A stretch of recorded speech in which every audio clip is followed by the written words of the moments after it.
Hi, it's me again with Corel Draw Tips and Tricks. I've never thought about using the clone tool to make a shape like this. This is pretty cool. So I'm going to take a 2-point line, and to make it easy, I'm going to make it 6 inches. My nudge factor is set on 6 inches.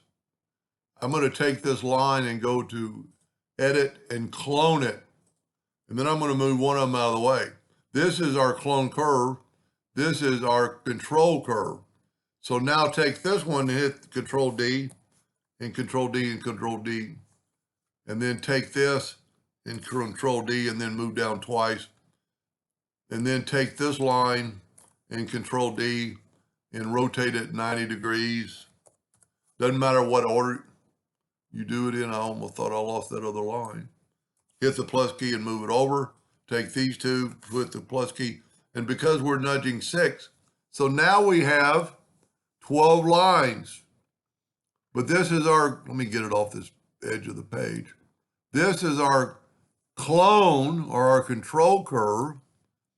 And if we take the shape tool and select both nodes and go up here and convert it to a curve, we could actually add a node and do this and watch what happens to my box.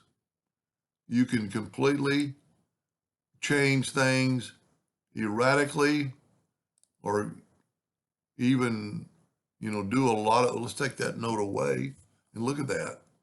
I mean, you can't really make it any longer because then it'll do that, but you can change the output of the line. I mean, look at that. So you could just really play around with it and get, that's pretty ugly, but just get different shapes. And if you see they're almost perpendicular and perfect. And that's all with the clone tool.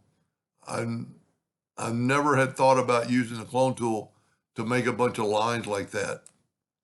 And then to get rid of that, you can take the Smart Fill tool and fill that in, nudge it out of the way. And then if you delete your clone, the lines will delete, but you still got it because we use the Smart Fill tool. The Smart Fill tool makes a new item. That's pretty cool. Anyway, hope that gave you an idea or two, and thank you for watching.